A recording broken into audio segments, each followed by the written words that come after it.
नमस्कार विद्यार्थी मित्रांनो, मी निशिकांत पवार तुम्हा सगळ्यांचं विजन गव्हर्नमेंट जॉब या एज्युकेशनल प्लॅटफॉर्मवरती अगदी मनापासून स्वागत करतो। आज आपण ना डेली क्विजचं एक लेक्चर बघणार आहे। 18 तारखेपासून ते 25 एप्रिल 18 एप्रिल ते 25 एप्रिलचे आपण करंट अफेअर आज बघणार आहे। तर डायरेक्टली आपण लेक्चरला सुरुवात करू। पहिला प्रश्न आहे, सुदान येथे अडकलेल्या भारतीय नागरिकांना बाहेर काढण्यासाठी भारताने खालीलपैकी कोणते ऑपरेशन सुरू केले आहे? तर त्या ऑपरेशनचं नाव काय? ऑपरेशन कावेरी आहे का ऑपरेशन गंगा आहे, यमुना आहे की सिंधू आहे? कोणतं ऑपरेशन आहे? तर हे ऑपरेशन आहे ऑपरेशन कावेरी।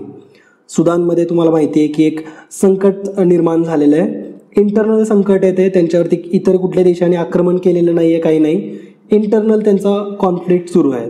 म्हणजे त्यांची आर्मी आणि त्यांचं पोलीस एकमेकांशी लढत आहे असं तुम्ही लक्षात ठेवू शकता। अगदी शॉर्टमध्ये तुम्हाला जर स्टोरी सांगायची झाली ना तर असं आहे की सुदान या देशामध्ये एक मुस्लिम मेजॉरिटी देश आहे हा। सुदानमध्ये मागच्या 30 वर्षांपासून एक प्रेसिडेंट होता, तो इलेक्शनच होऊ देत नव्हता, तो कायम त्या पदावरती होता। मग त्याला दूर करण्यासाठी बरेचसे प्रयत्न सुरू होते। फायनली आर्मीच्या 2 प्रमुख नेत्यांनी किंवा आर्मीच्या 2 लीडर्सनी त्याला पदावरतून दूर केलं आणि त्यांनी ठरवलं, त्या दोघांनी आपापसातमध्ये ठरवलं की आपण सुदानला कंट्रोल करू। तर ठीक आहे, मग दोघांमध्ये प्रॉपर वाटण्या झाल्या, एकाने आर्मीचा कंट्रोल केला, एकाने पोलिसांचा, म्हणजे एकाने लष्कराचा आणि एकाने निमलष्कराचा कंट्रोल केला। दोघांकडे सुद्धा म्हणजे जवळपास हे दोन्ही गट 1-1.5 लाखाच्या आर्मीचे बनलेले आहेत। तर असे हे 2 गट, ठीक आहे। मग दोघांमध्ये कॉन्फ्लिक्ट्स थोडे थोडे होत होते, पण त्यापैकी एकाने काय केलं, एकाने तिथलच्या सोन्याच्या खाणींवरती, गोल्ड माइन्सवरती कंट्रोल केला। आता हे बघून दुसऱ्याला ऑब्वियस हे वाटणार आहे की मला पण तो कंट्रोल पाहिजे। तर त्याच्यामध्ये थोडासा दोघांमध्ये वाद वाढत गेला। आधी थोडाफार गोळीबार होत होता, नंतर आता याचं स्वरूप अगदी युद्धामध्ये झालेलं आहे। जगात असं फार कमी वेळेस बघायला मिळतं की त्याच देशाची आर्मी आणि त्याच देशाचं पोलीस एकमेकांशी लढतंय, पण हे या सुदान या देशामध्ये सुरू आहे। ओके, तर या ऑपरेशनचं नाव काय लक्षात ठेवायचं? ऑपरेशन कावेरी। आणि कावेरी हे नाव देण्यापाठीमागचं असं एक रिझन आहे की आफ्रिका खंडामध्ये, खास करून मग ह्या सुदानमध्ये, भारतामधून सुद्धा साऊथमधून जास्त लोक तिकडे आहेत, ठीक आहे, साऊथ इंडियन जास्त आहेत, त्यामध्ये सुद्धा मेजॉरिटी कर्नाटक राज्याशी बिलॉंग करणार आहेत आणि साऊथमधलीच ही कावेरी नदी, आणि म्हणून याला ऑपरेशन कावेरी असं नाव देण्यात आलं आहे। आय होप सगळ्या गोष्टी आता तुम्हाला लक्षात राहतील, ठीक आहे। रिसेंटली भारत सरकारकडून खूप सारे रेस्क्यू ऑपरेशन्स राबवण्यात आलेत बघा। तुम्ही जर बघितलं असेल तर टर्कीमध्ये भूकंप झाला, नेपाळमध्ये पण रिसेंट म्हणजे 2015 वगैरे भूकंप झाला होता, तिथं आपण ऑपरेशन राबवलं होतं। तर एक्झाममध्ये ना या ऑपरेशन्सवरती क्वेश्चन येतील, एका बाजूला ऑपरेशनची नावं देतील आणि एका बाजूला ते कोणत्या देशात राबवण्यात आलेत, तर त्यामुळे त्याच्यावरती तुम्हाला अभ्यास करायचा आहे। त्यापूर्वी ना हा सुदान हा देश मॅपमध्ये नेमका कुठं आहे आपण थोडा मॅप रिडिंग करू। हा सुद्धा तुमच्या अभ्यासाचा एक महत्त्वाचा भाग आहे। तुम्ही जितकं चांगला मॅपच्या माध्यमातून एखादी गोष्ट समजून घेताना तेवढा तुम्हाला तो कन्सेप्ट किंवा तेवढं तुम्हाला चांगलं अंडरस्टँडिंग होतं, ठीक आहे। तर इथं जर बघाल तर हा आपला भारत देश, भारतापासून जसं जसं तुम्ही पश्चिमेला याल तर इथं आफ्रिका खंड आहे आणि आफ्रिकेच्या अतिशय उत्तरेकडचा जो देश आहे तो आहे इजिप्त, त्याच्यानंतर त्याच्या बाजूला आहे लिबिया। तर हे देश सुदानशी बिलॉंग करणारे देश आहेत, त्यांच्या नेबरिंग कंट्री आहेत। इजिप्तच्या अगदी दक्षिणेकडचा देश तो म्हणजे सुदान, ठीक आहे। म्हणजे सुदानचा जर मॅप बघितला तर सुदानच्या उत्तरेला आहे इजिप्त, त्याच्यानंतर त्याच्या शेजारी आहे लिबिया, त्यानंतर सुदानच्या पश्चिमेला आहे चॅड, त्यानंतर त्याच्या थोडासा खाली आहे सेंट्रल आफ्रिकन रिपब्लिक, त्याला कार म्हणून सुद्धा ओळखलं जातं, CAR, सेंट्रल आफ्रिकन रिपब्लिक। त्याच्यानंतर सुदानच्याच खाली आहे तो म्हणजे साऊथ सुदान। सुदान आणि साऊथ सुदान ह्या एकच देश होता, त्याच्यामध्ये नंतर मग त्यांच्यात अगेन कॉन्फ्लिक्ट झाले आणि साऊथ सुदान फॉर्म झालेला आहे, पण तो आफ्रिकेतला सगळ्यात मोठा देश होता, ठीक आहे। तर साऊथ सुदान हा सुदानच्या दक्षिणेकडचा आहे। त्याचबरोबर सुदानला इथिओपिया आणि इरिट्रिया या दोन्ही देशांची सीमा लागून आहे। एक्झाममध्ये याच्या संदर्भात याचा कुठला समुद्र वगैरे लागून असला तर क्वेश्चन बनतो। तर सुदानच्या अगदी म्हणजे उत्तरेकडे जर तुम्ही बघितलं तर रेड सी आहे, ठीक आहे, तांबड्या समुद्राची सीमा सुदानला लागून आहे। तिथं महत्त्वाचं पोर्ट सुद्धा आहे, तर ते सुद्धा तुम्ही लक्षात ठेवू शकता। म्हणजे हा मॅप तुम्हाला अगदी डोळ्यामध्ये तयार झाला पाहिजे, तिथं तुम्हाला तो एक्झाममध्ये कुठलाही क्वेश्चन विचारला तर अटेम्प्ट करता यायलाच पाहिजे, ठीक आहे। सुदान या देशाची जर राजधानी बघाल तर ती आहे खार्तूम आणि सुदान या देशाची जर करन्सी बघितली, आता साऊथ सुदान आणि सुदान या दोघांची करन्सी सुद्धा सुदानीज पाऊंड ही आहे. ठीक आहे, तर आय होप तुम्हाला हा मॅप समजला असेल. आता भारताने जे काही महत्त्वाचे ऑपरेशन्स राबवलेत इतर देशांमध्ये रेस्क्यू ऑपरेशन्स, ते आपण जाणून घेऊ. त्याच्यामध्ये पहिलं महत्त्वाचं ऑपरेशन मैत्री. तर हे ज्यावेळेस नेपाळमध्ये 2015 भूकंप झाला होता, तर तिथून जवळपास 5,000 भारतीयांना भारतीय सेनेने भारतात आणलं होतं. त्याच्यामध्ये काही परकीय नागरिक सुद्धा होते, परदेशी होते, जसं की US, UK, रशियामधून सुद्धा बरेचसे, जर्मनमधून सुद्धा नागरिक होते. साधारण 170 इतर नागरिकांना ऑपरेशन मैत्रीच्या अंतर्गत आपण नेपाळमधून बाहेर काढलं होतं. ठीक आहे. त्यानंतर 2015 याच वर्षी ऑपरेशन राहत राबवण्यात आलं होतं. ऑपरेशन राहत हे येमेनमध्ये राबवलं होतं. येमेनमधून साधारण 5,600 भारतीयांना भारतामध्ये आणलं होतं. येमेनमध्ये कॉन्फ्लिक्ट सुरू होते. त्यांचे सरकार आणि हुथी नावाचा एक बंडखोर ग्रुप आहे, तर यांच्या दोघांमध्ये संघर्ष चालू होता. आणि त्या दरम्यान मग सौदी अरेबियाकडून नो फ्लाईंग झोन सुद्धा डिक्लेअर केला होता. म्हणजे येमेनमध्ये आपल्याला हवाई मार्गाने प्रवेश करता येत नव्हता. अशा अगदी म्हणजे डिफिकल्ट सिच्युएशनमधून आपण यमनमधून साधारण 5,600 भारतीयांना बाहेर काढलं होतं. त्यानंतर 2016 ऑपरेशन संकटमोचन हे राबवण्यात आलं होतं. हे कोणत्या देशामध्ये, तर साऊथ सुदानमध्ये गृहयुद्ध सुरू होतं आणि त्या दरम्यान भारतीय तिथं अडकले होते. त्यांना बाहेर काढण्यासाठी ऑपरेशन संकटमोचन राबवण्यात आलं होतं. ठीक आहे. ब्रुसेल्स इव्हॅक्युएशन हे 2016 राबवण्यात आलं होतं. तिथं एक दहशतवादी हल्ला झाला होता आणि त्याच्यामध्ये साधारण म्हणजे तिथल्या मेट्रो स्टेशनवरती हल्ला झाला होता, एअरपोर्ट्सवरती हल्ला झाला होता आणि त्याच्यामध्ये मग 242 भारतीय अडकले होते. हे सगळे मोस्टली क्रू मेंबर्स होते भारतीय हवाई दलाचे, किंवा म्हणजे जे इंडियन एअरलाईन्स आहेत तर त्यांच्या हवाई दलाचे क्रू मेंबर्स होते. तर त्यांना बाहेर काढण्यात आलं होतं. त्यानंतर 2017 ऑपरेशन इन्सानियत हे राबवण्यात आलं होतं. यामध्ये काही भारतीयांना कुठून बाहेर काढलंय का, तर नाही. ऑपरेशन इन्सानियतमध्ये ना बांगलादेशमध्ये आपण मदत केली होती. बांगलादेशमध्ये म्यानमारमधून बरेचसे रेफ्युजीज घुसले होते आणि त्यांना मदत करण्याचं काम हे भारत सरकारने किंवा भारताने केलं होतं. ठीक आहे. भारताच्या परराष्ट्र मंत्रालयाकडून मानवतावादी संकटावरती मात करण्यासाठी म्हणून बांगलादेशला मदत करण्यात आली होती आणि ते आहे ऑपरेशन इन्सानियत. ठीक आहे. त्यानंतर 2018 ऑपरेशन निस्तार हे राबवण्यात आलं होतं आणि हे ऑपरेशन आपल्या इंडियन नेव्हीकडून राबवण्यात आलं होतं. येमेनमध्ये एक चक्रीवादळ आलं होतं आणि त्याच्या दरम्यान मग त्यांचं जे एक महत्त्वाचं जे बेट आहे सोकोस्त्रा, तर त्या बेटावरती 38 भारतीय अडकले होते. तर त्यांना वाचवण्याचं काम भारतीय नौदलाने केलं होतं. त्या ऑपरेशनला ऑपरेशन निस्तार असं नाव देण्यात आलं होतं. ठीक आहे. त्यानंतर कोविड वेव्हच्या दरम्यान 2020 ऑपरेशन समुद्र सेतू हे भारतीय नौदलाने राबवलं होतं, ज्यामधून 4,000 भारतीयांना समुद्रमार्गाने मायदेशात परत आणलं होतं. असंच एक वंदे भारत नावाचं सुद्धा आपण मिशन राबवलेलं आहे 2020 साधारण 60 लाख भारतीयांना ऑपरेशन वंदे भारत अंतर्गत भारतात आणलेलं आहे. ठीक आहे. आणि ऑपरेशन देवी शक्ती हे 2021 राबवण्यात आलं होतं. अफगाणिस्तानमध्ये ज्यावेळेस तालिबानी सत्ता रूढ झाली तर त्यावेळेस तिथलच्या भारतीयांना बाहेर काढण्याचं काम ऑपरेशन देवी शक्ती अंतर्गत करण्यात आलेलं आहे. ऑपरेशन गंगा हे युक्रेनमध्ये अडकलेल्या भारतीयांना भारतात आणण्यासाठी राबवण्यात आलं होतं. आणि ऑपरेशन दोस्त हे 2023 राबवण्यात आलं होतं. भारत सरकारकडून टर्कीला आणि सिरियाला भूकंपग्रस्त स्थितीतून मदत करण्यासाठी म्हणून भारत सरकारकडून ही एक शोध आणि बचाव मोहीम म्हणून ऑपरेशन दोस्त राबवण्यात आली होती. ठीक आहे. तर या काही मोहिमा लक्षात ठेवायच्या. ते ऑपरेशन्स तुम्हाला एक्झाममध्ये आता विचारले जातील. पुढचा प्रश्न आता आपण बघू. खालीलपैकी कोणत्या देशाने 900 फुटांवर असलेल्या जगातील दुसऱ्या सर्वात खोल ब्ल्यू होलचे अनावरण केले आहे?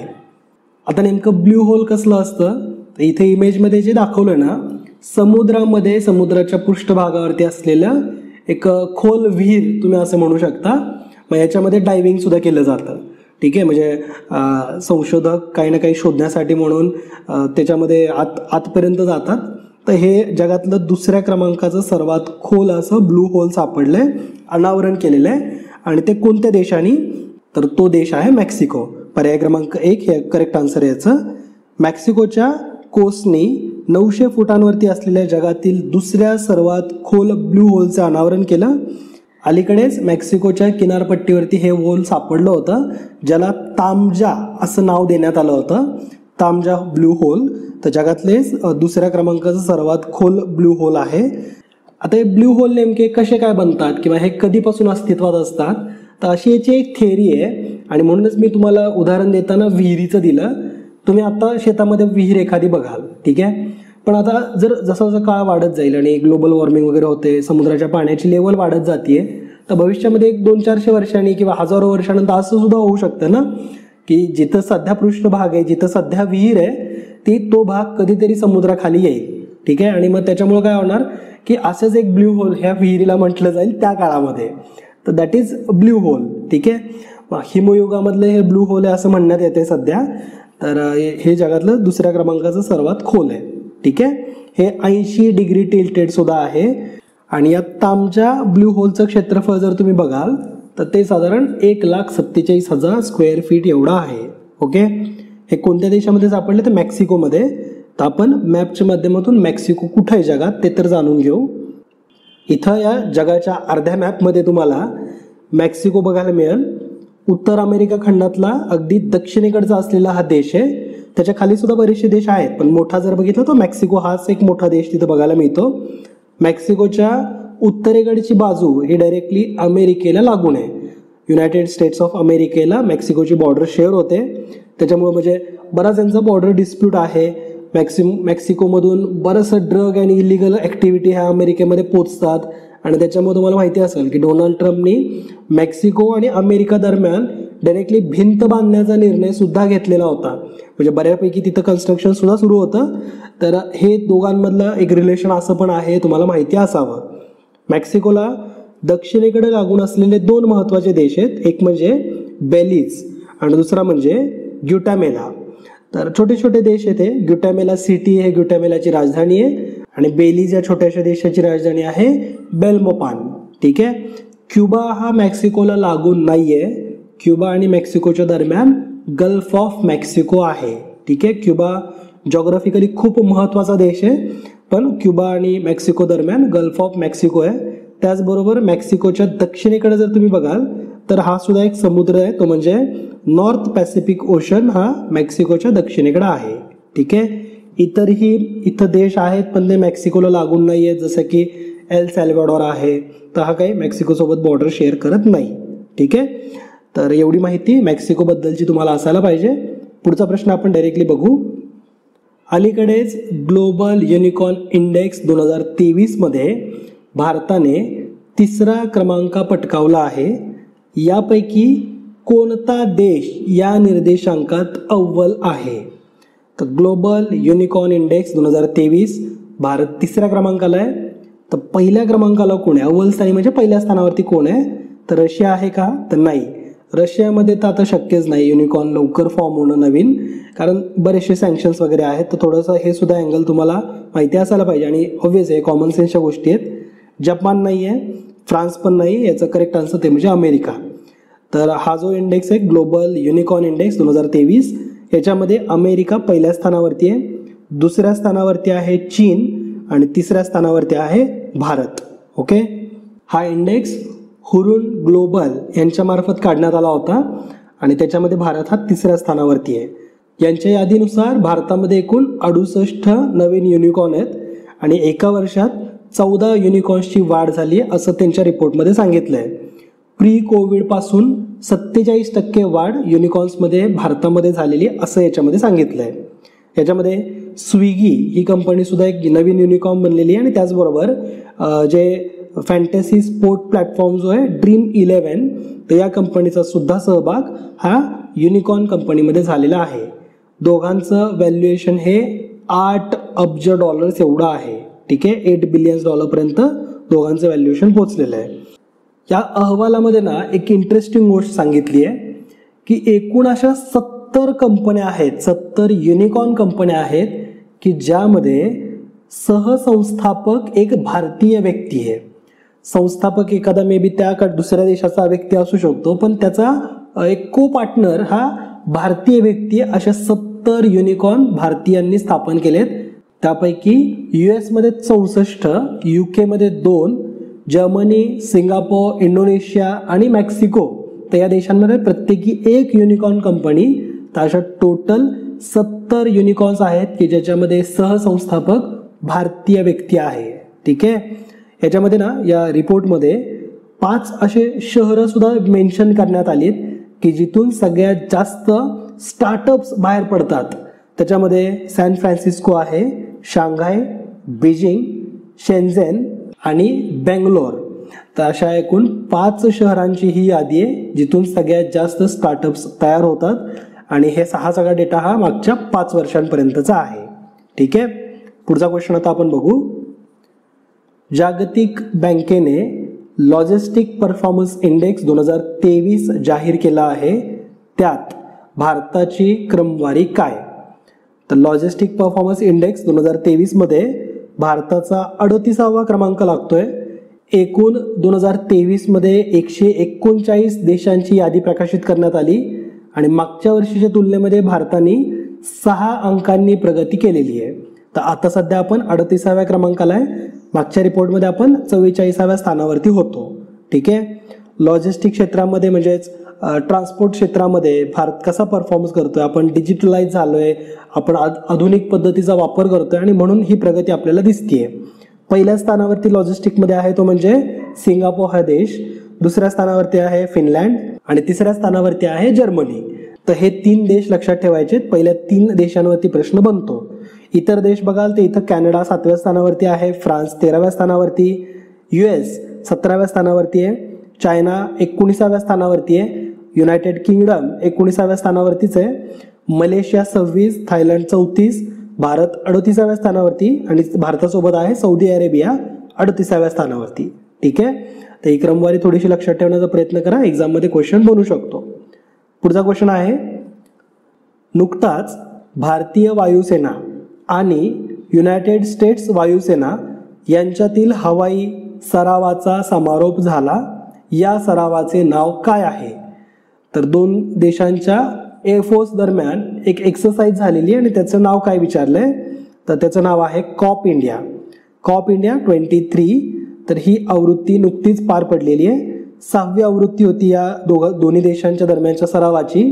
याच्यामध्ये इंडियन एअरफोर्स आणि युनायटेड नेशन्सचं एअरफोर्स यांचा सहभाग होतो. नुकताच हा सराव कुठं आयोजित झाला होता?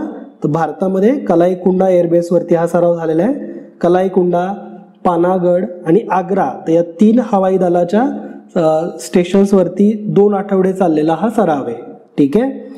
या सरावादरम्यान जपान हा एक ऑब्झर्वर कंट्री म्हणून सुद्धा उपस्थित होता, म्हणजे निरीक्षण कंट्री म्हणून तिथं उपस्थित होता. जपानची जी एअरफोर्स आहे, सेल्फ डिफेन्स एअरफोर्स आहे त्यांची, तर ती सुद्धा तिथं उपस्थित होती.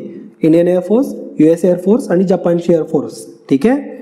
तर या 3 देशांमध्ये जर तुम्ही बघाल ना तर एक नौदलाचा सराव सुद्धा होतो ज्याला मालाबार हे नाव देण्यात आलेले आहे. मालाबार अमेरिका, भारत, जपान या देशांमध्ये आयोजित होतो आणि मालाबार कोस्टलाईनला याचं आयोजन केलं जातं. ठीक आहे. आता या प्रश्नाच्या माध्यमातून आपण भारताचे इतर देशांसोबत जे महत्त्वाचे सराव आहेत तर ते आपण समजून घेऊ. एका बाजूला इथं देशांची नावं दिलीत आणि एका बाजूला लष्करी सराव दिलेले आहेत. जसं की अमेरिकेसोबत आपण कोणते कोणते लष्करी सराव करतो? तर युद्ध अभ्यास, वज्रप्रहार आणि सी ड्रॅगन. त्याचबरोबर बांगलादेश सोबत आपण समप्रीती हा युद्ध अभ्यास करतो. फ्रान्स सोबत शक्ती सराव, गरुड आणि वरुण. इंडोनेशिया सोबत गरुड शक्ती, थायलंड सोबत मैत्री सराव, मंगोलिया सोबत नोमॅडिक एलिफंट, जपान या देशासोबत आपण धर्मा गार्डियन आणि वीर गार्डियन हे 2 सराव करतो. श्रीलंकेसोबत आपण स्लिनेक्स, तर याच्यामध्ये SL फॉर श्रीलंका आहे, IN फॉर इंडिया आहे आणि EX फॉर एक्सरसाइज. त्यानंतर चीन सोबत आपण बऱ्याच वर्ष झाला आपण हा सराव केलेला नाहीये, ज्याचं नाव आहे हँड इन हँड. ठीक आहे. ओमान या देशासोबत आपण अल नजाह, नजीम अल बहर आणि ईस्टर्न ब्रिज, तर हे 3 सराव करतो. कझाकस्तान सोबत काझिंद, नेपाळ सोबत सूर्यकिरण, US आणि जपान सोबत एकत्रित मालाबार, ज्याच्यामध्ये ऑस्ट्रेलिया सुद्धा बऱ्याचशा वेळेस ऑब्झर्वर कंट्री आहे. सिंगापूर सोबत आपण सिम्बॅक्स, बोल्ड कुरुक्षेत्र हे 2 सराव करतो. उझबेकिस्तान सोबत डसलिक आणि UK सोबत म्हणजे युनायटेड किंगडम सोबत कोब्रा वॉरियर आणि कोकण, तर हे आपण युद्धाभ्यास हे या इतर देशांसोबत करतोय. ही नावं लक्षात ठेवायचीत आणि याच्यामध्ये जर काही चेंजेस असतील तर तुम्हाला अपडेट वेळोवेळी केले जातील. त्यामुळे हे लेक्चर व्यवस्थितपणे बघायचे. प्रत्येक वेळेस हे लष्करी सराव रिवाईज केले जातील. ठीक आहे. पुढचा क्वेश्चन बघू. कोणता देश एचॉस, आता इथं INIO असं जरी असलं तरी याचा ई असाच प्रोनाऊन्स होतोय कारण हा एक ग्रीक वर्ड आहे. ठीक आहे. इचॉस, तर इचॉस या बहुपक्षीय सरावाचे आयोजन करत आहे ज्यामध्ये भारतीय वायुसेना, इंडियन एअरफोर्स सहभागी होत आहे. तर या सरावाचं हा एक बहुपक्षीय सराव आहे ज्याचं आयोजन मी बोलता बोलता सांगितलंय. तर ग्रीस या देशामध्ये याचं आयोजन होतोय. ग्रीस हा देश याचं आयोजन करणार आहे. ठीक आहे. तर इचॉस नावाचा हा सराव द्विवार्षिक सराव असतो आणि ज्याचा उद्देश आहे की सगळ्या देशांमधून म्हणजे एकत्रित सहभाग आल्यामुळे कार्यक्षमता वाढते. तर इंडियन एअरफोर्स सुद्धा याच्यामध्ये आपलं सुखोई 30 घेऊन जाते. सुखोई 30 MKI याच्यामध्ये सहभागी होणार आहे. ठीक आहे. आपण नेमकं ग्रीस हा देश कुठे आहे ना ते या मॅपच्या माध्यमातून समजून घेऊ. इथं जर तुम्ही बघाल तर हा युरोपचा मॅप आहे. इथं युरोपच्या दक्षिणेकडचा असलेला देश आहे तो म्हणजे ग्रीस. बऱ्यापैकी युरोपच्या देशांपैकी म्हणजे मोठा देश आहे हा. इथं जर या मॅपमध्ये तुम्ही बघाल तर ग्रीसच्या उत्तरेकडे 3 देशांची सीमा लागून आहे. एक आहे तो म्हणजे अल्बानिया, दुसरा आहे मॅकेडोनिया आणि तिसरा आहे बल्गेरिया. तर या 3ही देशांच्या सीमा ग्रीसच्या उत्तरेकडे लागून आहेत. त्याचबरोबर थोडंसं आपण पूर्वेकडे बघितलं तर इथं टर्की या देशाची सीमा सुद्धा ग्रीसला लागूनच आहे. ओके. इथं ॲगियन सी सुद्धा ग्रीसच्या पूर्वेकडंच आहे आणि ग्रीसच्या दक्षिणेकडे आणि त्याचबरोबर थोडासा पश्चिमेला आयोनियन सी सुद्धा आहे. ओके. तर हे नावं लक्षात ठेवायचे. आयोनियन सी सुद्धा आहे, ॲगियन सी सुद्धा आहे. म्हणजे दोन्ही समुद्र हे ग्रीसला किनारपट्टी देत आहेत. ग्रीसच्या एकदम दक्षिणेकडं ॲथेन्स ही त्याची राजधानी आहे आणि ग्रीसमध्ये जे चलन वापरलं जातं ते म्हणजे युरो. ठीक आहे. तर एवढी माहिती तुम्हाला मॅपच्या माध्यमातून लक्षात असायला पाहिजे. पुढचा प्रश्न बघू. क्युबाच्या राष्ट्राध्यक्षपदी दुसऱ्यांदा कोणाची निवड झाली आहे? तर दुसऱ्यांदा या व्यक्तीची निवड झालेली आहे. नाव लक्षात ठेवायचं आहे मिग्युएल डायझ कॅनल. तर मिग्युएल डायझ कॅनल, फक्त डायझ कॅनल म्हणून लक्षात ठेवलं तरी पण लक्षात राहून जाईल ना. तर क्युबाचे नवीन राष्ट्राध्यक्ष ते बनलेले आहेत. दुसऱ्यांदा त्यांची निवड झाली आहे. त्यांना जर त्यांच्या असेंब्लीमध्ये जे मिळालेले मतं जर तुम्ही बघाल तर साधारण 97.66% मते ही नॅशनल असेंब्लीची या मिग्युएल डायझ कॅनल यांना मिळालीत. ठीक आहे. म्हणजे दहावीच्या आजकाल टॉपर्सला पण म्हणजे थोडे याच्यापेक्षा ॲक्च्युली जास्त असतात. आपल्या जनरेशनमध्ये टॉपरला एवढे मार्क नसायचे तेवढे त्यांना मतं मिळत आहेत नॅशनल असेंब्लीमध्ये. ओके. तर डायझ कॅनल हे त्यांचं नाव लक्षात ठेवा. क्युबा हा देश कुठं आहे काय आपल्याला ते समजून घ्यायचं आहे म्हणून हा प्रश्न इन्क्लूड केला आहे. आपण जर मिग्युएल डायझ कॅनल यांच्याविषयी जर बघितलं तर ते क्युबन कम्युनिस्ट पक्षाचे सध्या प्रथम सचिव आहेत. 2021 ते सचिव बनले. 2018 ते अध्यक्ष बनले होते. क्युबाबद्दल आपण जर बघितलं तर इथं मॅपमध्ये दिसतोय अमेरिकेच्या खाली थोडासा असलेला देश तो म्हणजे क्युबा. बऱ्याचशा वेगवेगळ्या आयलंड्सपासून, द्वीप समूहापासून तयार झालेला एक बेटच आहे, मोठं बेट आहे. क्युबाच्या उत्तरेकडे जर तुम्ही बघाल तर इथं गल्फ ऑफ मेक्सिको सुद्धा आहे. त्यानंतर फ्लॉरिडा म्हणजे US मधलं फ्लॉरिडा आणि क्युबा यांच्या दरम्यान स्टेट ऑफ फ्लॉरिडा सुद्धा आहे. म्हणजे फ्लॉरिडाचा आखात सुद्धा आहे. त्याचबरोबर बहामाची बेटं आहेत. अटलांटिक महासागर सुद्धा त्याच्या उत्तरेलाच आहे, क्युबाच्या उत्तरेला. त्यानंतर क्युबाच्या थोडं दक्षिणेकडं हायती आहे. त्याचबरोबर जमैकन बेटं आहेत. ठीक आहे. किंगस्टोन वगैरे ही जी छोटी छोटी शहरं वगैरे दिसतात तर ही क्युबाच्या दक्षिणेकडं आहेत. इथं जर तुम्ही हे जे आयलंड जर ऑब्झर्व केले ना तर बरेचसे आयलंड याच्यामध्ये UKचे सुद्धा आहेत. USचं एक एअरबेस सुद्धा इथं आहे छोटे छोटे आयलंड्सवरती. तर जसं की इथं कायमन आयलंड बघायला मिळते बघा, ते UKचं आहे. त्यानंतर हे टर्क्स अँड केकॉस हे सुद्धा UKचं एक आयलंड आहे बघा. तर असे इतरही युरोपियन देशांचे छोटे छोटे आयलंड्स याच्या बाजूला आहेत. ठीक आहे. क्युबाची जर कॅपिटल बघाल तर ते आहे हवाना. आणि क्युबा हे खूप जिओ पॉलिटिकल एक महत्त्वाचा प्लेस बनलं होतं. सेकंड वर्ल्ड वॉरमध्ये, फर्स्ट वर्ल्ड वॉरमध्ये महत्त्वाचे रोल आहे त्याचे. डायरेक्टली रशियन्सनी इथं त्यांचे न्यूक्लिअर वेपनसुद्धा, मोठ्या मोठ्या मिसाईलसुद्धा इथं डिप्लॉय केल्या होत्या. म्हणजे तिथून अमेरिकेवरती पटकन मारा करता येईल म्हणूनचा तो क्युबा हे एक जॉग्राफिकल पॉईंट बनला होता. ठीक आहे.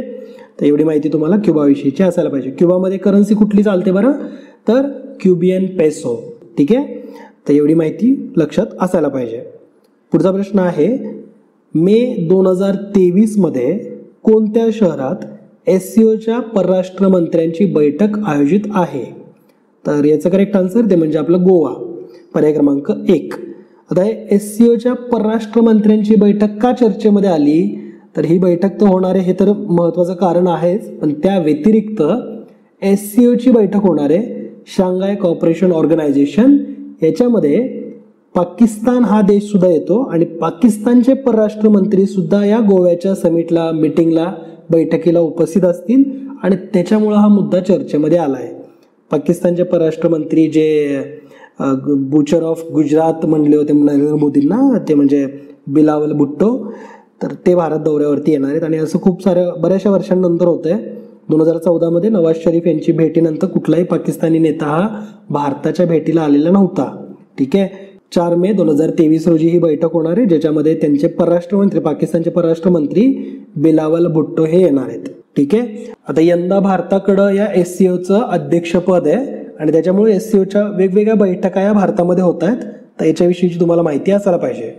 SCO बद्दल जर बघाल तर चीन, रशिया, कझाकिस्तान, किर्गिस्तान, ताजिकिस्तान आणि उझबेकिस्तान, तर या देशांनी मिळून 2001 ही स्थापन केलेली एक प्रादेशिक संघटना, ज्यामध्ये भारत आणि पाकिस्तान हे 2017 फुल टाईम मेंबर बनलेले आहेत. ठीक आहे, ऑब्झर्व्ह कंट्रीमधून हे दोन्ही देश तिथं असायचेच, पण फुल टाईम कंट्रीचा स्टेटस त्यांना 2017 मिळाला आहे. ठीक आहे, SCO बद्दल जर बघितलं तर शांघाय कोऑपरेशन ऑर्गनायझेशन SCO 2001 ते स्थापन करण्यात आलं होतं. SCOच्या 2002च्या चार्टरवरती सह्या करण्यात आल्या होत्या. चार्टरची अंमलबजावणी 2003 झाली आणि तेव्हापासून चीन, रशिया, कझाकिस्तान, किर्गिस्तान, ताजिकिस्तान आणि उझबेकिस्तान हे त्याचे फाउंडर कंट्रीज बनलेले आहेत. ठीक आहे, ही युरेशियन राजकीय, आर्थिक, आंतरराष्ट्रीय सुरक्षा आणि संरक्षण संस्था आहे.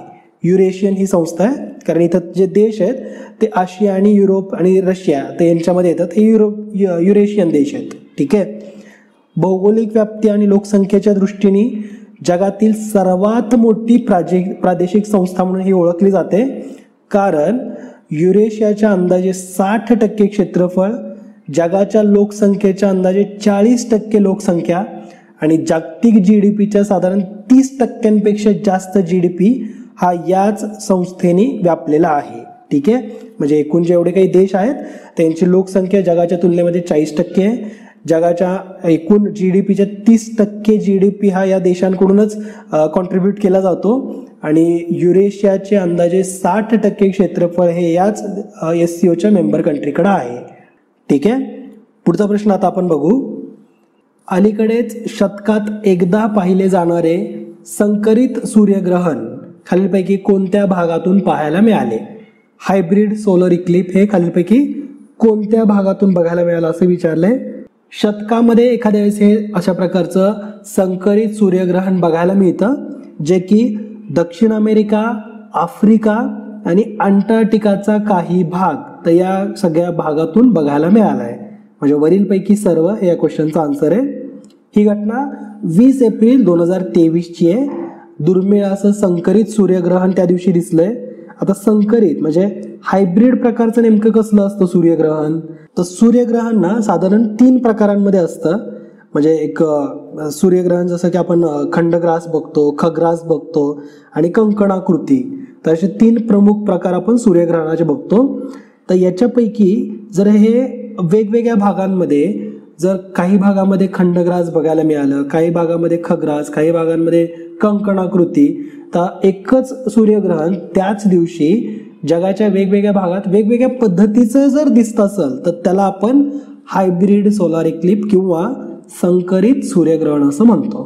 ठीक आहे, थोडं युनिक काहीतरी होतंय ना. आपल्या देशातून बघितलं तर आपल्याला कंकणाकृती सूर्यग्रहण बघायला मिळते. जर अमेरिकेतून बघितलं तर तेच सूर्यग्रहण खग्रास स्वरूपाचं दिसतंय. आता नेमकं हे खग्रास आणि खंडग्रास हे नेमके काय असतात मी तुम्हाला थोडक्यात सांगतो. तर सूर्यग्रहणाचे 3 प्रकार असतात. एक म्हणजे संपूर्ण सूर्यग्रहण, पूर्ण सूर्यग्रहण झालेलं आहे, त्याला म्हणतात खग्रास.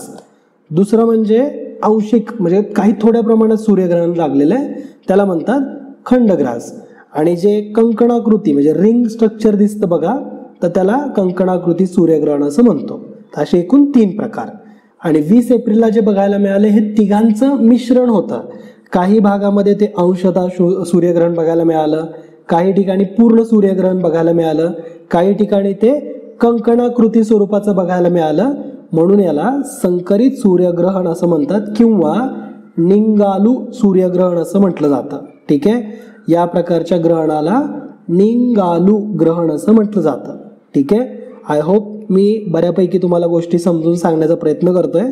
थोडाफार जर तुमचा फोकस इकडे तिकडे जात असेल तर लेक्चर पुन्हा एकदा बघायला लागेल, तर म्हणून अगदी व्यवस्थितपणे लेक्चरमध्ये कॉन्सन्ट्रेटेड राहा. ठीक आहे, पुढचा क्वेश्चन बघूयात आपण. खालीलपैकी कोणत्या स्टेडियममध्ये सचिन तेंडुलकरच्या 50व्या वाढदिवसानिमित्त स्टँड्सला नाव देण्यात आलं आहे? तर रिसेंटली सचिन तेंडुलकर यांचा 50वा वाढदिवस झाला आणि सेलिब्रेटेड झाला, तो सणासारखा सेलिब्रेट झाला. तर Wankhede, Sharjah, Eden garden, DY Patil कोणत्या स्टेडियममध्ये त्यांच्या नावाचं स्टँड देण्यात आलेलं आहे? तर अगेन वानखडेमध्ये ऑलरेडी आहे, इडन गार्डनमध्ये असेल, DY पाटीलमध्ये असेल, तर शारजाचं स्टेडियम जे की UAE मध्ये आहे. तर शारजामधल्या स्टेडियमच्या एका स्टँडला सचिन तेंडुलकर स्टँड असं नाव देण्यात आलेलं आहे. ठीक आहे, महत्त्वपूर्ण घटना आहे ही, कारण जनरली अशा प्रकारचं नाव हे आपल्याच देशातल्या कुठल्या तरी स्टेडियमला दिलं आहे की काय असं वाटू शकतं. तर नाही, या प्रश्नाचं उत्तर ते म्हणजे शारजा स्टेडियम. ठीक आहे, ज्या ठिकाणी ज्या स्टँडमध्ये 13,000 प्रेक्षक बसू शकतात त्या स्टँडला सचिन तेंडुलकर स्टँड म्हणून आता ओळखलं जाईल. ओके, आता सचिन तेंडुलकर यांचे जर रेकॉर्ड मी सांगत बसलो ना तर याच्यातच लेक्चर आपलं निघून जाईल. तर मला वाटतं की तुमच्यापैकी काही जणांनी पुढाकार घेऊन थोडेसे त्यांच्या इंटरेस्टिंग फॅक्ट्स कमेंट करून कळवाव्यात. म्हणजे त्यांचे किती शतकं आहेत आणि त्यांचे एकूण रन्स किती आहेत. तर जर तुम्हाला त्याचे फॅक्ट्स माहिती असतील तर प्लीज कमेंट करून कळवा. ठीक आहे, तर आता शारजा स्टेडियम नेमकं कुठं आहे? तर UAE मध्ये आहे, ते युनायटेड अरब एमिरेट्समध्ये आहे. आणि UAE बद्दल जर बघितलं तर आपण मॅपमधून जाणून घेऊ. इथं जगाच्या या भागामध्ये आहे तो म्हणजे युनायटेड अरब एमिरेट. भारतापासून जर तुम्ही बघितलं तर पश्चिमेकडे असलेला हा देश.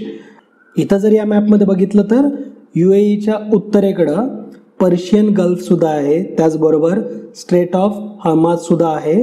इराणची बॉर्डर याला शेअर होती का? तर नाही, इराण आणि UAEच्या मध्येच स्ट्रेट ऑफ हॉर्मुझ आहे.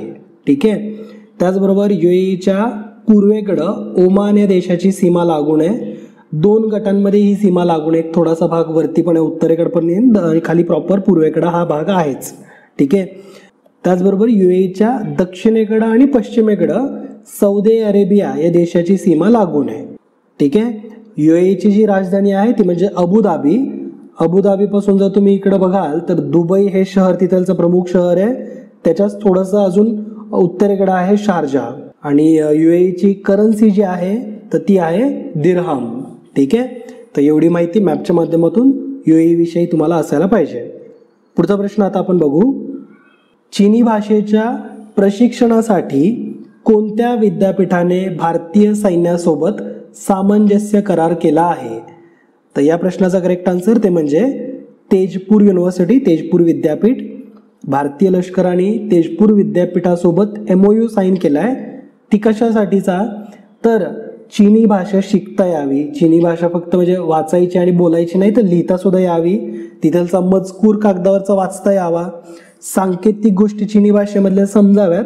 तर याच्यासाठीचा करार भारतीय सैन्याने या तेजपूर युनिव्हर्सिटी सोबत केलेला आहे.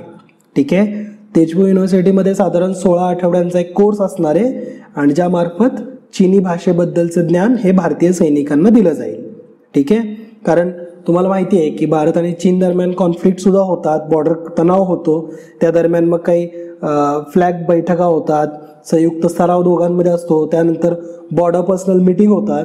तर या दरम्यान मग आपण कुठल्याही प्रकारे देवाणघेवाण करताना भाषेचा अडथळा येऊ नये याच्यासाठीचा हा करार आहे आणि भाषा शिकणं गरजेचं आहे. ठीक आहे, आता या प्रश्नाच्या माध्यमातून ना भूगोलाचा एक महत्त्वाचा मुद्दा आपण समजून घेणार आहे आणि म्हणून हा प्रश्न इथे इन्क्लूड केला आहे. भारताच्या भूगोलामध्ये भारताचे शेजारील राष्ट्र हा एक महत्त्वाचा सिलेबसमधला पॉईंट आहे, तो आपण इथं बघूयात. या मॅपमध्ये जर तुम्ही बघाल तर भारतासोबत कोणत्या कोणत्या देशांची सीमा शेअर होते, तर आपण थोडं पश्चिमेकडून सुरुवात करू. पाकिस्तान, अफगाणिस्तान, चीन, नेपाळ, भूतान, बांगलादेश आणि म्यानमार. तर एवढ्या देशांची सीमा डायरेक्टली आपल्या भारताच्या मुख्य भूमीला लागून आहे. त्यामध्ये जर क्रम बघितला, उतरता क्रम जर बघितला, म्हणजे सगळ्यात जास्त सीमा कोणत्या देशाची लागून आहे, तर तुम्हाला वाटेल की चीन. तर नाही, ह्याचा आन्सर आहे बांगलादेश. बांगलादेशची साधारण 4096 किलोमीटरची सीमा ही भारताला लागून आहे. ठीक आहे, म्हणजे भारत आणि बांगलादेश दोघात एकत्रितपणे 4096 किलोमीटरची बॉर्डर शेअर करतात. हा नंबर थोडाफार 5-10 किलोमीटर इकडे तिकडे होणार आहे, कारण बऱ्याचशा बुक्समध्ये ना हे नंबर्स वेगवेगळे दिले आहेत. 4096च्या ऐवजी 4100 देतील, 4090 देतील. तर तो फरक तुम्ही लक्षात न घेता क्रम लक्षात घ्यायचा. पहिल्या स्थानावरती आहे आपण बांगलादेश, कारण भारत आणि बांगलादेशच्या दरम्यान एक मोठी सीमा लागून आहे. दुसऱ्या स्थानावरती आहे चीन. चीनसोबत आपण 3488 किलोमीटरची बॉर्डर शेअर करतो. तिसऱ्या स्थानावरती पाकिस्तान 3323 किलोमीटर. चौथ्या स्थानावरती नेपाळ 1751 किलोमीटर. Myanmar 1643 kilometre. त्यानंतर भूतान 699 किलोमीटर. आणि त्यानंतर अफगाणिस्तान सोबत सुद्धा भारताची खास करून लडाख केंद्रशासित प्रदेशाची सीमा लागून आहे 106 किलोमीटरची. ठीक आहे, काही पुस्तकांमध्ये 106च्या ऐवजी 110 दिला असेल, 100 दिला असेल, 90 दिला असेल. तर तेवढा फरक आहे. प्रत्येक पुस्तकांमध्ये वेगवेगळे आकडे आहेत. ठीक आहे, जो गव्हर्नमेंट डेटा आहे मी तुमच्यासोबत तो शेअर केलेला आहे. तर हे लक्षात ठेवायचं आहे. हा क्रम आपल्याला एक्झाममध्ये विचारला जातो. भारत आणि भारताचे शेजारील राष्ट्र हा आपला सिलेबसचा एक महत्त्वाचा मुद्दा आहे. एक इथं पॉईंट हा पण लक्षात घ्या की चीनसोबत कोणत्या कोणत्या राज्यांची बॉर्डर लागून आहे, राज्यांची सीमा लागून आहे. तर राज्य किंवा केंद्रशासित प्रदेश, तर लडाखची बॉर्डर लागून आहे, हिमाचल प्रदेश, त्यानंतर उत्तराखंड, त्याचबरोबर सिक्कीम आणि अरुणाचल प्रदेश. तर एवढ्या राज्यांची सीमा ही चीनला लागून आहे. एक केंद्रशासित प्रदेश आणि साधारण 4 महत्त्वाचे राज्य यांच्या सीमा चीनला लागून आहेत. पाकिस्तानसोबत जम्मू काश्मीर, त्याचबरोबर पंजाब, राजस्थान, गुजरात आणि लडाख. तर या एवढ्या राज्य आणि केंद्रशासित प्रदेशांच्या सीमा पाकिस्तानसोबत सुद्धा शेअर होतात. अफगाणिस्तानसोबत फक्त लडाख या केंद्रशासित प्रदेशाची सीमा लागून आहे. त्यानंतर नेपाळ जर बघितलं तर उत्तराखंड, उत्तर प्रदेश, बिहार, सिक्कीम तर एवढ्या आणि वेस्ट बेंगॉल तर एवढ्या राज्यांची सीमा ही नेपाळला लागून आहे. ठीक आहे, त्याचबरोबर भूतान जर बघितलं तर भूतानसोबत सिक्कीम, वेस्ट बेंगॉल म्हणजे पश्चिम बंगाल, आसाम आणि अरुणाचल प्रदेशची सीमा लागून आहे. बांगलादेशच्या सीमेवरती आपल्याला एक्झाममध्ये क्वेश्चन आलेला आहे. महत्त्वाचा मुद्दा लक्षात ठेवा. एक्झाममध्ये क्वेश्चन थोडा ट्विस्टेड विचारला होता. एक्झाममध्ये असं विचारलं होतं की खालीलपैकी असं कोणतं राज्य आहे की ज्या राज्याला 3ही बाजूंनी बांगलादेशची सीमा लागून आहे. हा प्रश्न आयोगाने विचारलेला आहे. त्याचं करेक्ट आन्सर आहे ते म्हणजे त्रिपुरा. मॅपमध्ये नीट जर बघाल तर त्रिपुराला बंगालच्या सागराची उपसागराची काही सीमा लागत नाही, म्हणजे समुद्र लागून नाही आहे. त्रिपुराच्या 3ही बाजूंना बांगलादेशची सीमा लागून आहे. ठीक आहे, त्रिपुराला जर इथं तुम्ही मॅपमध्ये नीट बघितलं ना, तुम्ही इथं जर तुम्हाला झूम नाही करता येत तर तुम्ही स्वतः गुगलवरती झूम करून बघा, थोडं ऑब्झर्व करा, म्हणजे या गोष्टी क्लिअर होतील. बांगलादेशसोबत आपण पश्चिम बंगालची बॉर्डर शेअर करतो, मेघालयाची बॉर्डर शेअर करतो आणि त्याचबरोबर त्रिपुराची बॉर्डर सुद्धा शेअर होते. ठीक आहे, आसामचा पण थोडासा भाग हा बांगलादेशला लागून आहेच. ठीक आहे, त्याचबरोबर म्यानमार या देशाला जर बघितलं तर अरुणाचल प्रदेश, नागालँड, मणिपूर आणि मिझोराम तर या 4 महत्त्वाच्या राज्यांची सीमा म्यानमारला लागून आहे. ओके, तर भारत आणि भारताचे शेजारील राष्ट्र हा सिलेबसमधला पॉईंट इतक्या कमी वेळामध्ये तुमचं मी इथं कम्प्लीटच केलेला आहे. फक्त मी तुम्हाला त्या शेजारील राष्ट्रांच्या राजधान्या आणि करन्सी सांगितले नाहीत, तेवढा तुम्ही छोटासा होमवर्क करा. ठीक आहे, पुढचा प्रश्न बघू. भारताने कोणत्या शहरात G20 पार्क विकसित करण्याचा प्रस्ताव ठेवला आहे? तर G20 समिट सुरू आहेत. G20 पार्क मग भारत कुठं विकसित करणार आहे? तर नवी दिल्लीमध्ये याचा निर्णय घेण्यात आला आहे, ठराव मांडलेला आहे. नवी दिल्लीमध्ये G20 पार्क विकसित केला जाईल. आता या पार्कचा नेमका उद्देश काय असणार आहे? तर विकासाच्या मार्गावरती सर्वांनी एकजुटी दाखवली आहे, एक मत झालेलं आहे, याचं प्रतीक म्हणून हे G20 पार्क नवी दिल्लीमध्ये उभारण्यात येत आहे. ठीक आहे. याची थीम असणार आहे waste to wonder. Okay, waste to wonder संकल्पना या पार्कची असणार आहे. G20मध्ये जेवढे काही देश आहेत त्या देशांचे राष्ट्रीय प्राणी, राष्ट्रीय पक्षी, तर हे काही शिल्पाकृतींच्या माध्यमातून या पार्कमध्ये दाखवले जातील, प्रदर्शित केले जातील. आणि म्हणजे एक प्रॉपर सगळ्या G20 कंट्रीजचे रिप्रेझेंटेशन, कल्चरल रिप्रेझेंटेशन सुद्धा या पार्कमध्ये होईल. ठीक आहे. या प्रश्नाच्या माध्यमातून आपण G20 विषयीची माहिती जाणून घेऊ. एक खूप छान ट्रिक G20ची अश्विनी मॅमनी तुमच्यासोबत ऑलरेडी शेअर केलेली आहे. मी तुम्हाला ती पुन्हा एकदा सांगतोय. G20मध्ये जे सगळे देश आहेत जसं की अर्जेंटिना, ऑस्ट्रेलिया, ब्राझील, कॅनडा, चीन, European union, France, Germany, Bharat, Indonesia, Italy, Japan, Mexico, Russia, Saudi Arabia, दक्षिण आफ्रिका, दक्षिण कोरिया, टर्की, UK आणि US. तर हे जे मी सगळे देश सांगितले तर असे लक्षात राहतात का? हे तर नाहीत लक्षात राहत. त्याच्यासाठी ट्रिक आहे.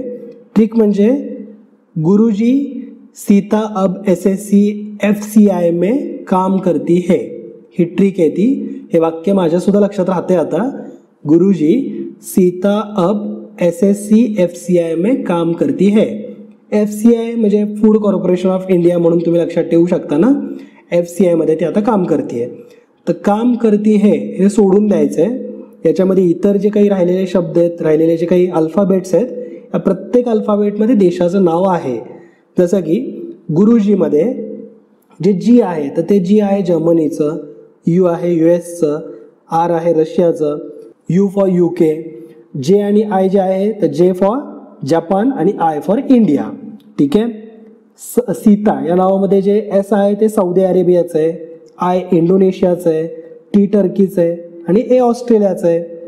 अब मध्ये AB आहे, ह्याच्यातला A अर्जेंटिनाचा आहे आणि B ब्राझीलचा आहे. SSC मध्ये SS जे आहे, पहिला S साऊथ कोरियाचा आहे, दुसरा S आहे साऊथ आफ्रिकेचा, C आहे कॅनडासाठीचा. FCI मध्ये F जे आहे ते आहे फ्रान्सचा, C आहे इथलचा चायनाचा आणि I आहे इटलीचा. आणि त्यानंतर जे मे आहे ME मे, तर याच्यामध्ये M फॉर मेक्सिको आणि E फॉर युरोपियन युनियन. अगदी सोपं आहे ना. आता तुम्हाला वाटू शकतं की सर इथं I फॉर इंडिया आहे का I फॉर इंडोनेशिया आहे का म्हणजे I फॉर इटलीचा कन्सिडर करायचा? तर कुठलाही कन्सिडर करा. गुरुजी सीता अब SSC FCI में इथपर्यंत तर वाक्य माहितीच आहे, काम करती है. तर याच्यामध्ये जे जे तुम्हाला रिप्लेस करू वाटतात ना ते ती नावं रिप्लेस केली तरी चालतील. G फॉर कुठला जगातला देश आहे हे आठवायचं आहे. G फॉर जर्मनी आहे. याच्या व्यतिरिक्त कुठला देश आहे का? मग नाही आहे. U फॉर US पण असू शकतं, UK पण असू शकतं. तर इथं US म्हणून यूज करा, पुढच्या U मध्ये UK म्हणून यूज करा. तर असं लक्षात ठेवायचं आहे. अगदी अल्फाबेट वाईज मग सिक्वेन्सच लक्षात ठेवायचं असं गरजेचं नाही आहे. SSC मध्ये पहिला S साऊथ कोरियाचा असू शकतो, दुसरा S साऊथ आफ्रिकेचा असू शकतो किंवा वाईस वर्सा असू शकतं. ठीक आहे. किंवा सौदी अरेबियाचा सुद्धा तुम्ही तिथे म्हणू शकता. तर असं तुम्हाला फक्त अल्फाबेटवरून देश आठवले पाहिजेत म्हणजे तुम्हाला G20चे सगळे देश लक्षात राहतील. ठीक आहे. तर पुढचा प्रश्न आता आपण बघू. छत्तीसगडमधील किती पंचायतींना स्थानिक उत्सव साजरा करण्यासाठी अनुदान मिळाले? तर रिसेंटली ना छत्तीसगडमधल्या बऱ्याचशा पंचायतींना तिथलचे स्थानिक उत्सव साजरा करण्यासाठी म्हणून अनुदान मिळालेलं आहे. आणि ह्या पंचायतींचा जो आकडा आहे हा साधारण 6,000 एवढा आहे. म्हणजे छत्तीसगड राज्यामधल्या 6,000 पंचायतींना स्थानिक उत्सव साजरा करण्यासाठी प्रत्येकी साधारण 10,000 रुपये दिले जातील. प्रत्येक पंचायतीला 10,000. ठीक आहे. आता हे जे गव्हर्नमेंटकडून पाऊल उचलण्यात आलेलं छत्तीसगडमध्ये असं करायचं आहे तर ते कल्चरल व्हॅल्यूज जपण्यासाठी म्हणून. ठीक आहे. स्थानिक उत्सव तुम्ही साजरे करा, त्याच्यासाठी पैशाचा अडथळा येऊ नये तर म्हणून ही शासनाकडून केली जाणारी मदत आहे.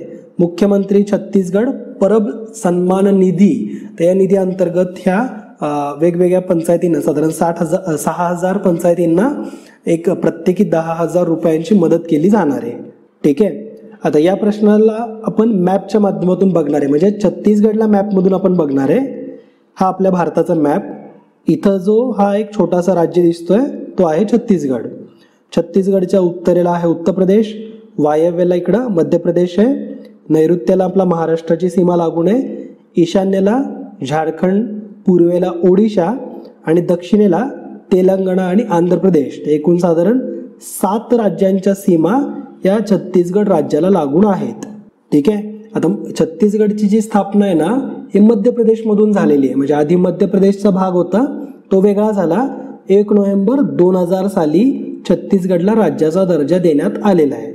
छत्तीसगडमध्ये महत्त्वाची अशी 2 प्रमुख राष्ट्रीय उद्यान आहेत. एक म्हणजे इंद्रावती आणि दुसरं म्हणजे कांगेर घाटी राष्ट्रीय उद्यान. कांगेर घाटी राष्ट्रीय उद्यान कुठे असं जर विचारलं तर आन्सर द्यायचं आहे छत्तीसगड. इंद्रावती राष्ट्रीय उद्यान सुद्धा छत्तीसगडमध्येच आहे. ठीक आहे. पुढचा प्रश्न आता आपण बघू. खालीलपैकी कोणत्या राज्याने सलोखा योजना लागू केली आहे? सलोखा योजना म्हणलं की महाराष्ट्र सरकार, हे लक्षात यायला पाहिजे. महाराष्ट्र राज्याने सलोखा ही योजना लागू केली. पर्याय क्रमांक 1 ह्या प्रश्नाचा आन्सर आहे. आता हे सलोखा योजना कशाची आहे बरं? पर्यायामध्ये असं पण एखाद्या वेळेस दिलं जाऊ शकतं. प्रश्नच असा विचारतील की सलोखा योजना ही खालीलपैकी कशाच्या संदर्भात आहे?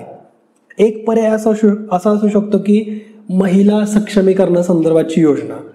तर सलोखा असं वाटू शकतं ना महिलांच्या संदर्भात. नाही, तर सलोखा ही योजना ही शेतकऱ्यांसंदर्भातची आहे. शेतकऱ्यांना त्यांच्या शेत जमिनीचे व्यवहार म्हणजे देवाणघेवाण हे अगदी कमी पैशामध्ये साधारण 2-1 हजारात करता येते.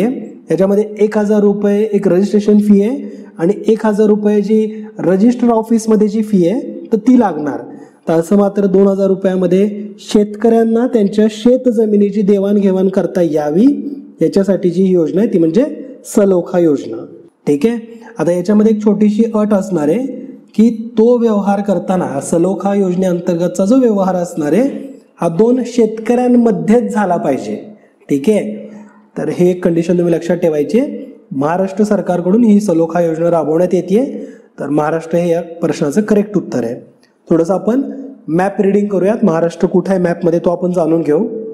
इथं भारताचा हा मॅप आहे ज्यामध्ये आपलं अभिमानाचं राज्य ते म्हणजे महाराष्ट्र. महाराष्ट्राच्या वायव्याला गुजरात राज्याची सीमा लागून आहे. दादरा नगर हवेली ह्या केंद्रशासित प्रदेशाची सुद्धा सीमा लागून आहे. उत्तरेला मध्य प्रदेश आहे, पूर्वेला छत्तीसगड आहे, आग्नेयेला तेलंगणा हे राज्य लागून आहे. दक्षिणेला जर आपण बघितलं तर कर्नाटक आणि गोवा तर या दोन्ही राज्यांच्या सीमा महाराष्ट्राला लागून आहेत. ठीक आहे. महाराष्ट्रामध्ये ना महत्त्वाचे असे काही वर्ल्ड हेरिटेज साईट्स आहेत जसं की अजिंठा लेणी, एलोरा लेणी आहे, त्यानंतर एलिफंटा लेणी, छत्रपती शिवाजी महाराज टर्मिनस. तर ह्या काही वर्ल्ड हेरिटेज साईट्स आपल्या महाराष्ट्राला लाभल्यात. राष्ट्रीय उद्यानं जर आपण बघितले तर पश्चिम घाट, चांदोली, गुगामल, नवेगाव, पेंच, संजय गांधी आणि ताडोबा अशी वेगवेगळी राष्ट्रीय उद्यान आपल्या महाराष्ट्रामध्ये आहेत. कुठं कुठं आहेत ती? पश्चिम घाट अतिशय महत्त्वाचा बायोडायव्हर्सिटी आणि नॅशनल पार्क सुद्धा, चांदोली नॅशनल पार्क इथं, Gugamal, Navegaon national park, Pench, Sanjay Gandhi national park आणि ताडोबा. संजय गांधी नॅशनल पार्क हे बोरोलीमध्ये. तर एवढे काही नॅशनल पार्क्स आपल्या महाराष्ट्रामध्ये आहेत. ठीक आहे. आय होप हा मॅप तुम्हाला आता व्यवस्थितपणे लक्षात राहील. पुढचा प्रश्न बघूयात. अलीकडेच खालीलपैकी कोणत्या राज्य सरकारने आदिवासी विद्यार्थ्यांसाठी फिरती विज्ञान प्रयोगशाळा सुरू केली आहे? याचा आन्सर आहे ते म्हणजे पर्याय क्रमांक 1 महाराष्ट्र. आदिवासी विद्यार्थ्यांसाठी म्हणून फिरती विज्ञान प्रयोगशाळा आपल्या महाराष्ट्र सरकारने सुरू करण्याचा निर्णय घेतला आहे. जे काही नक्षलग्रस्त एरिया आहे, गडचिरोली जिल्ह्यामध्ये साधारण अशा 16 आश्रमशाळा आहेत आणि मग तिथं प्रयोगशाळा फिजिकल मोठ्या मोठ्या स्थापन करण्याऐवजी फिरती विज्ञान शाळा, फिरती प्रयोगशाळा दाखवता यावी याच्यासाठी म्हणून हा निर्णय महाराष्ट्र सरकारकडून घेण्यात आला आहे. ठीक आहे. 16 वेगवेगळ्या आश्रमशाळातील विद्यार्थ्यांना विज्ञानाचं व्यावहारिक ज्ञान कळावं याच्यासाठी म्हणूनच्या ह्या प्रयोगशाळा असतील. आणि विद्यार्थ्यांची संख्या सुद्धा या जिल्ह्यांमध्ये कमी होत चालली आहे ना, तर त्यांना कसं अट्रॅक्ट करता येईल, ही विद्यार्थ्यांची गळती कशी थांबवता येईल याच्यासाठीचा शासनाचा हा प्रयत्न आहे. ठीक आहे. पुढचा प्रश्न आता आपण बघू.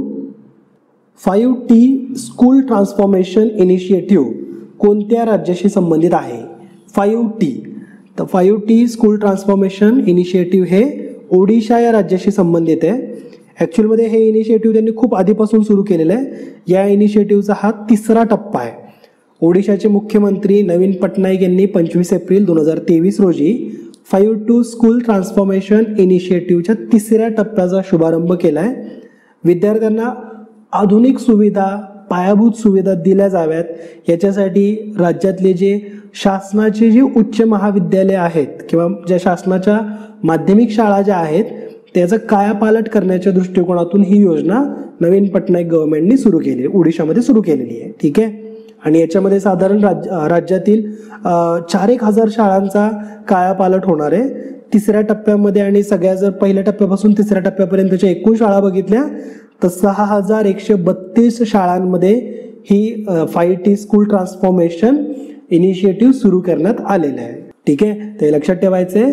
फिरती प्रयोगशाळा म्हणजे महाराष्ट्र आणि 5T स्कूल ट्रान्सफॉर्मेशन इनिशिएटिव्ह म्हणजे ओडिशा. ठीक आहे. ओडिशा राज्य कुठे आपण मॅपमध्ये सुद्धा जाणून घेऊ. इथं हा आपला भारताचा मॅप आहे ज्याच्यामध्ये आपल्या पूर्व किनारपट्टीवरचं असलेलं एक राज्य ते म्हणजे ओडिशा.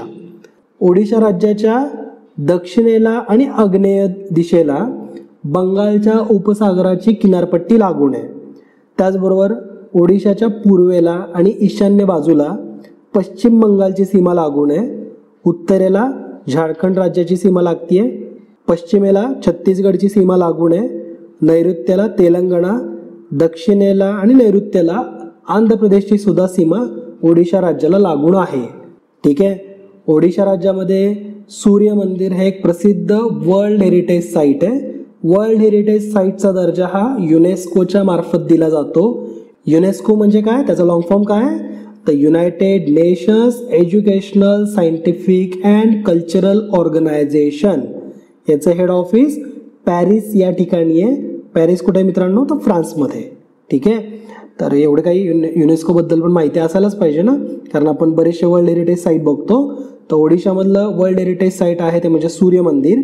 इथं प्रमुख अशी राष्ट्रीय उद्यानं सुद्धा आहेत जसं की भितरकानिका, नंदनकानन आणि सिमलीपाल राष्ट्रीय उद्यान. तर हे प्रमुख तिथलची राष्ट्रीय उद्यान आहेत. नावं लक्षात ठेवाच. पुढचा प्रश्न, कोणते राज्य जात आधारित जनगणनेचा दुसरा टप्पा आयोजित करत आहे? तर कुठलं राज्य आहे, तर ते बिहार हे राज्य, पर्याय क्रमांक 2. तर यांचा ऑलरेडी एक टप्पा झालेला आहे. दुसरा टप्पा आहे हा जातनिहाय जनगणनेचा हा दुसरा टप्पा आहे जो की 15 मे 2023ला सुरू होणार आहे. पहिला टप्पा जून जुलै 2021 मध्ये ऑलरेडी पार पडलेला आहे. दुसऱ्या टप्प्यामध्ये बिहारमधील 80,000पेक्षा जास्त गावांचा समावेश करण्यात आला आहे. जनगणनेसाठी साधारण 1.14 लाख कर्मचारी सुद्धा तैनात करण्यात आलेत. ठीक आहे. तर मोठी जनगणना आहे ना, 1,14,000 कर्मचारी इथं लागत आहेत. तर ही जातनिहाय जनगणना असणार आहे. 91 वर्षानंतर ही जनगणना अशा प्रकारची होतीये. आणि रिसेंटली ना लोकसंख्येसंदर्भात बऱ्याचशा घडामोडी होत आहेत. म्हणजे भारत हा लोकसंख्येमध्ये जगात पहिल्या स्थानावरती जातोय, चीन घसरतोय. इवन सेन्सस सुद्धा आता रिलीज होतील भारताचे एकूणच. तर त्यामुळं 2023-24च्या एक्झाम्समध्ये ना तुम्हाला जनगणनेवरती भरपूर सारे क्वेश्चन दिसणार आहेत. ठीक आहे. आपण या प्रश्नाच्या माध्यमातून बिहारबद्दल थोडासा अभ्यास करूयात. बिहार हा मॅपमध्ये बघा भारताच्या या उत्तरेकडच्या राज्यांपैकी एक तो म्हणजे बिहार. बिहारला नेपाळ या देशाची सीमा लागून आहे. पश्चिमेला उत्तर प्रदेश आहे, दक्षिणेला झारखंड आणि पूर्वेला पश्चिम बंगालची सीमा बिहारला लागून आहे. ठीक आहे. बिहारपासूनच वेगळा होऊन झारखंडची निर्मिती झाली हे पण तुम्हाला माहिती असेल. बिहारमध्ये प्रसिद्ध असं वाल्मिकी राष्ट्रीय उद्यान सुद्धा आहे. त्याचबरोबर इथं कनवार सरोवर पक्षी अभयारण्य सुद्धा आहे. विक्रमशिला गंगटोक डॉल्फिन अभयारण्य हे सुद्धा इथं बिहारमध्येच तुम्हाला बघायला मिळणार आहे. ठीक आहे. एक डॉल्फिन अभयारण्य सुद्धा आहे म्हणजे जिथं आपल्याला डॉल्फिन सुद्धा बघायला मिळतात. ठीक आहे. तर ह्या मॅपच्या माध्यमातून तुम्हाला इथं चंपारण सुद्धा दिसेल बघा. त्यानंतर इथं कैनूर वाईल्ड लाईफ सँच्युरी आहे, राजगीर वाईल्ड लाईफ सँच्युरी आहे बघा. त्याचबरोबर इथं दक्षिणेकडे बघा तर गया हा जिल्हा तुम्हाला बघायला मिळेल. या गयामध्ये सुद्धा खूप अभयारण्य तुम्हाला बघायला मिळणार आहे. तर इथं हरणं सुद्धा प्रसिद्ध आहेत. ठीक आहे. एवढी काही माहिती तुम्हाला मॅपच्या माध्यमातून बिहारची असायला पाहिजे. पुढचा प्रश्न बघू. हा प्रश्न सुद्धा गणनेच्या आधारावरतीच घेतलेला आहे. फक्त इथं माणसांची गणना न करता आपण जलाशयांची गणना करणार आहे. म्हणजे भारतामध्ये एकूण जलाशय किती आहेत, साठे किती आहेत, तलाव किती आहेत, तर हे सगळं मोजण्याचं काम सुद्धा झालेलं आहे. केंद्राने देशातील जलाशयांची प्रथमच गणना केली आहे. यापैकी कोणते राज्य जलाशयांच्या संख्येबाबतीत पहिल्या 5 मध्ये आहे. तर कुठलं राज्य पहिल्या 5 टॉप 5 मध्ये येतं? पश्चिम बंगाल येते का, की उत्तर प्रदेश येते, की आंध्र प्रदेश येते, की वरीलपैकी सर्व? तर या प्रश्नाचा करेक्ट आन्सर आहे ते म्हणजे वरीलपैकी सर्व. तर टॉप 5 मध्ये पश्चिम बंगाल, उत्तर प्रदेश, आंध्र प्रदेश ही 3ही राज्य येतात. तर देशामध्ये रिसेंटलीच आपल्या जलशक्ती मंत्रालयाकडून देशातील जलाशयांची गणना करण्यात आली आहे. हे असं फर्स्ट टाइम आपण केलेलं आहे. जलाशय मोजलेत, हे पहिल्यांदाच घडलंय. ठीक आहे, म्हणून लक्षात ठेवायचं आहे. देशामध्ये एकूण 24.24 लाखांहून अधिक जलाशयांची गणना झालेली आहे. त्यामध्ये साधारण 23 लाखांहून अधिक जलाशय हे आपल्या ग्रामीण भागामध्ये आहेत. हे ऑब्व्हियस आहे, शहरी भागामध्ये जमिनीच नाही आहेत ना, जलाशय कुठून राहतील? लोक तळ्यामध्ये सुद्धा घरं बांधतायत आणि नंतर मग त्यात पाणी शिरलं पावसाळ्यात की मग परत बोंबाबोंब सुरू. तर ग्रामीण भागामध्ये एकूण 23 लाखांपेक्षा जास्त जलाशय आहेत. 69,000 जलाशय हे शहरी भागामध्ये बघायला मिळतील. आता या जलाशयांमध्ये ना नैसर्गिक पण होतेच, त्याचबरोबर मानवनिर्मित सुद्धा जलाशय काउंट करण्यात आलेत. ठीक आहे, तर एकूण आपण जर टॉप 5 राज्य जर बघितली तर पश्चिम बंगाल, उत्तर प्रदेश, आंध्र प्रदेश, ओडिशा आणि आसाम तर या राज्यांचा समावेश होतो. ठीक आहे, आता जर ग्रामीण भागांमध्ये सगळ्यात जास्त जलाशय असलेले जर राज्य बघितले तर त्यामध्ये हे 5 राज्य येतात. म्हणजे आपण जे आत्ता बघितले पश्चिम बंगाल, उत्तर प्रदेश, आंध्र प्रदेश, ओडिशा आणि आसाम हे ग्रामीण भागाच्या जलाशयांच्या क्रमवारीमध्ये पहिल्या 5 मध्ये येतात. एकूण ओव्हरऑल सुद्धा सगळ्यात जास्त जे जलाशयांची संख्या आहे या 5 राज्यांमध्येच आहे. पण इव्हन शहरी भागाच्या तुलनेत जर आपण ग्रामीण भागाचा फक्त जरी विचार केला तरी सुद्धा ही 5 राज्य टॉपची आहेत. मग शहरी भागांमध्ये कोणते असे 5 राज्य आहेत की जिथे शहरी भागांमध्ये जास्त जलाशय आपल्याला काउंट होतात? तर पश्चिम बंगाल, तामिळनाडू, केरळ, उत्तर प्रदेश आणि त्रिपुरा ही ती राज्य आहेत की या राज्यांच्या शहरी भागांमध्ये सगळ्यात जास्त जलाशय आपल्याला बघायला मिळतात. ठीक आहे, तुम्हाला समजला असेल हा मुद्दा. शहरी भागांमध्ये जलाशय जर आपण काउंट केले तर पश्चिम बंगाल, तामिळनाडू, केरळ, उत्तर प्रदेश आणि त्रिपुरा ही टॉप 5 राज्य येतील. ठीक आहे, पश्चिम बंगालमध्ये सगळ्यात जास्त तलाव आणि जलाशय आहेत. आंध्र प्रदेशमध्ये सर्वाधिक टँक आहेत. तामिळनाडूमध्ये सर्वात जास्त तलाव आहेत. ठीक आहे, इथं महाराष्ट्र कुठं आहे का फ्रेममध्ये? तर नाहीये. महाराष्ट्राबद्दल असं सांगण्यात आलंय की जलसंधारण योजनेमध्ये महाराष्ट्र अग्रेसर आहे. म्हणजे महाराष्ट्र सध्या प्रगतीवरती आहे, प्रगतीपथावरती आहे. कोणत्या बाबतीत? तर सध्या आपण संधारण करतोय, जलसंधारण करतोय. ठीक आहे, तर एवढे काही मुद्दे तुम्ही या जलाशयांच्या गणनेविषयीचे माहिती असायला पाहिजेत, कारण ही फर्स्ट टाइम अशी जलाशयांची मोजणी झालेली आहे. ठीक आहे, पुढचा प्रश्न बघू. कोणत्या राज्यात 3,000हून अधिक गावांना कनेक्टिव्हिटी देण्यासाठी सरकारने 4G मोबाईल टॉवर मंजूर केले आहेत? तर कोणतं राज्य आहे हे? तर हे राज्य आहे ते म्हणजे अरुणाचल प्रदेश. याच्यामध्ये 3,000पेक्षा जास्त गावांना कनेक्टिव्हिटीसाठी म्हणून 4G मोबाईल टॉवर्सला मंजुरी देण्यात आली अरुणाचल प्रदेशमध्ये. राष्ट्राला समर्पित असलेला हा एक मोठा प्रकल्प असणार आहे. भारत सरकारने अरुणाचल प्रदेशमधलं साधारण 3,721हून अधिक गावांना कनेक्टिव्हिटी प्रदान करण्यासाठी म्हणून 4G टॉवरची मंजुरी दिलेली आहे. आणि याच्यासाठीचा एकूण जो खर्च असणार आहे हा साधारण 2,675 कोटींपर्यंतचा असेल. ठीक आहे, तर एक चांगली गोष्ट आहे, कारण आपला एक मोठा शत्रू असलेला राष्ट्रच आहे ऑलमोस्ट तो. आपण डिक्लेअर नाही करत कोणाला, बट आपल्याला ते ॲक्सेप्ट करायला लागणार आहे की आपल्या सगळ्यात मोठा शत्रू कुठला आहे तर तो पाकिस्तान नाही आहे, तो चीन आहे. आणि चीनला लागून असलेला आपलं राज्य आणि ते कनेक्टिव्हिटीच्या मानाने तो देशाच्या मागं नको पडायला.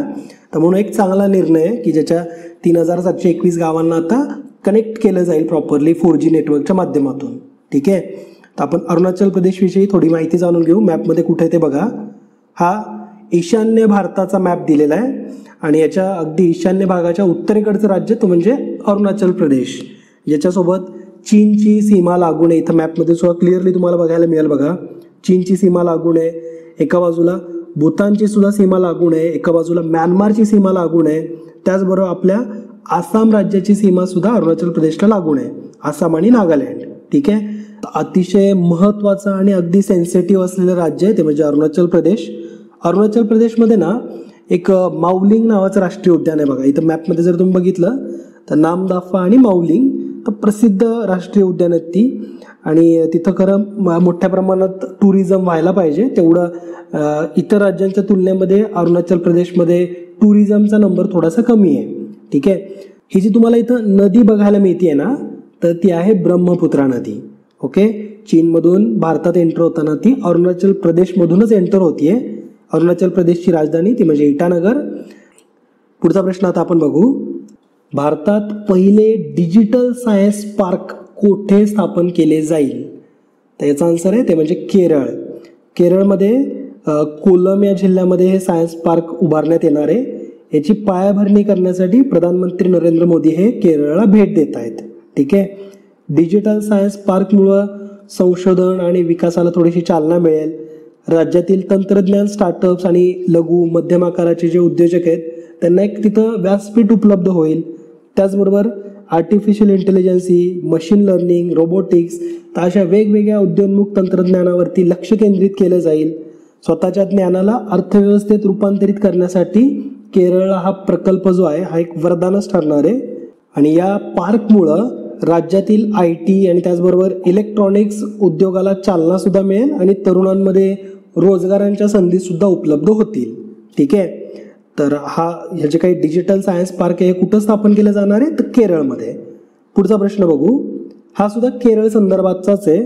प्रधानमंत्री नरेंद्र मोदी यांनी केरळच्या पहिल्या वंदे भारत एक्सप्रेस ट्रेनला हिरवा झेंडा दाखवला. या ट्रेनचा मार्ग काय असणार आहे? तर केरळची ही पहिली वंदे भारत एक्सप्रेस आहे आणि त्याच्यामुळे महत्त्वाची आहे.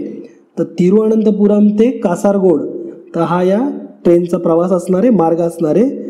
तिरुअनंतपुरम ते कासारगोडपर्यंत साधारण 11 जिल्ह्यांचा समावेश या प्रवासामध्ये होतोय. ठीक आहे. हे जे वंदे भारत एक्सप्रेस आहेत ना याच्यामध्ये ऑलमोस्ट म्हणजे खूप हायटेक टेक्नॉलॉजी असलेल्या ट्रेन आहेत त्या. आपल्या GPS ट्रॅकर वगैरे आहे, इन्फॉर्मेटिव्ह स्क्रीन तिथं दिसते तुम्हाला, दरवाजे हे ऑटोमॅटिकली उघडतात बंद होतात. तर अशा प्रकारच्या सिस्टीम्स या वंदे भारत एक्सप्रेसमध्ये आहेत. 16 AC डबे याच्यामध्ये असतील आणि सोमवार आणि गुरुवार आय थिंक वगैरे इतर दिवशी ती काम करेलच. ठीक आहे. आपल्याला या दोन्ही केरळ रिलेटेड प्रश्नांमधून ना केरळचा मॅप अभ्यासायचा आहे. तर चला आपण मॅप बघूयात. इथं जर मॅपमध्ये बघाल तर भारताच्या एकदम दक्षिण टोकाला असलेलं राज्य आहे ते म्हणजे केरळ. केरळच्या आजूबाजूची राज्य म्हणजे कर्नाटक आणि तामिळनाडू, म्हणजे तामिळनाडू आणि कर्नाटकच्या सीमा या केरळला लागून आहेत. केरळच्या पश्चिमेला अरबी समुद्र आहे आणि दक्षिणेला हिंदी महासागर सुद्धा आहे. ओके. केरळमध्ये बरेचसे नॅशनल पार्क्स आहेत. त्याच्यामध्ये खास करून नावं लक्षात ठेवायची. Eravikulam national park, silent valley national park, एक पिन व्हॅली नॅशनल पार्क सुद्धा आहे भारतात. तर ते कोणत्या राज्यात आहे तुम्ही कमेंट करून कळवा. कोणतं? Pin valley. सायलेंट व्हॅली केरळमध्ये, पिन व्हॅली कुठे आहे? ठीक आहे. त्याचबरोबर इथं शोला नॅशनल पार्क आहे. त्यानंतर मॅथिकेतन शोला नॅशनल पार्क, अनामुडी शोला नॅशनल पार्क हे सगळे केरळमधले नॅशनल पार्क्स आहेत. ठीक आहे. तर एवढे काही नॅशनल पार्क्स तुम्हाला लक्षात असायला पाहिजे. त्या मॅपचा अभ्यास तुमच्या डोक्यामध्ये फिक्स व्हायला पाहिजे. ओके. पुढचा प्रश्न बघू. खालीलपैकी कोणत्या ठिकाणी प्रधानमंत्री मोदी भारतातील पहिल्या जल मेट्रो प्रकल्पाला हिरवा झेंडा दाखवतील? हा हिरवा झेंडा ऑलरेडी त्यांनी दाखवलेला आहे आणि ते शहर म्हणजे कोची. कोचीमध्ये भारतातलं पहिली जल मेट्रो उद्घाटन करण्यात आलेलं आहे. एकूण साधारण 10 वेगवेगळ्या लहान बोटींनी जोडली गेलेली ही एक जल मेट्रो असणार आहे, ज्याला प्रधानमंत्री नरेंद्र मोदी यांनी इनॉग्रेट केलेला आहे. ठीक आहे. तर कोणतं शहर हे लक्षात ठेवायचे? कोची. हा जो मेट्रो प्रकल्प आहे याची सुरुवाती कोची शिपयार्ड लिमिटेड यांनी केलेली आहे आणि म्हणजे इलेक्ट्रिक हायब्रिड अशा त्या बोटी असतील आणि प्रकल्पासाठी साधारण 1100 कोटी रुपयांचा खर्च लागलेला आहे. 1100 कोटींचा खर्च लागलेला आहे. ठीक आहे. पुढचा क्वेश्चन आता आपण बघू. खालीलपैकी कोणत्या राज्यात 132वा खोंगजोम दिवस साजरा करण्यात आला? तर याचं जे राज्य आहे खोंगजोम दिवस साजरा करणारं तर ते राज्य आहे मणिपूर. मणिपूरमध्ये हा खोंगजोम दिवस साजरा करण्यात येतो. आता खोंगजोम दिवस का साजरा केला जातो त्याचं कारण महत्त्वाचं आहे. 1891ला अँग्लो मणिपुरी युद्धादरम्यान मणिपूरच्या स्वातंत्र्याचं रक्षण करण्यासाठी ब्रिटिशांविरुद्ध लढताना सर्वोच्च बलिदान देणारे मेजर पाओना ब्रजबाशी तर यांच्यासह अनेक शूर मणिपुरींनी स्वतःचं प्राणाचा त्याग केला होता, बलिदान दिलं होतं. त्या युद्धाच्या स्मरणार्थ हा खोंगजोम दिवस साजरा केला जातो. ठीक आहे, खोंगजोम दिवस का साजरा केला जातो याचं कारण इंटरेस्टिंग आहे ना. 1891 मध्ये अँग्लो मणिपुरी युद्ध झालं होतं. त्या दरम्यान मणिपूरच्या स्वातंत्र्याचं रक्षण करण्यासाठी म्हणून ब्रिटिशांविरुद्ध भरपूर मणिपुरी लढाई लढले होते. त्याच्यामध्ये मेजर पावना ब्रजवाशी जे होते त्यांनी स्वतःच्या प्राणाची आहुती दिलेली आहे. आणि या सगळ्या शौर्याच्या पराक्रमाच्या स्मरणार्थ मणिपूरमध्ये खोंगजोम सण हा साजरा केला जातो किंवा दिवस साजरा केला जातो. ठीक आहे, तुमच्यापैकी किती जणांनी बरं ऐकलं होतं हे अँग्लो मणिपूर युद्ध? आपल्याला इतिहासामध्ये अँग्लो सिख, अँग्लो मराठा किंवा मुघलांसोबत काही छुटपुट वार एवढेच सगळे फक्त सिलेबसमध्ये आपल्याला शिकवलेले आहेत. आणि मग तुम्हाला वाटत नाही का कुठेतरी की बरेचसे असे नॉर्थ ईस्टमधले राज्यांचे जे काही जे तिथलचे पराक्रम आहेत, दक्षिणेकडचे पराक्रम आहेत, हे आपल्या इतिहासांच्या पुस्तकामध्ये नाही आहेत. आपण म्हणजे मुघलांचं इम्पॉर्टन्स नाही आहे असं नाही, बट आपण ओव्हर त्यांना व्हॅल्यू दिलेले आहेत. ओव्हर त्यांच्यासाठी एकेका व्यक्तीवरती एक अख्खा धडा आहे. म्हणजे तुम्ही सिलेबस जर बघितला ना NCERTचं जर आधीचं बघितलं असेल तुम्हाला लक्षात येईल की इम्पॉर्टन्स काय दिले. आपले बरेचसे इतर जे संग्राम आहेत, जे युद्ध आहेत ते अगदी झाकून टाकलेत. अगदी NCERTमध्ये शिवाजी महाराजांचा उल्लेख सुद्धा 2-4 ओळींमध्येच आहे.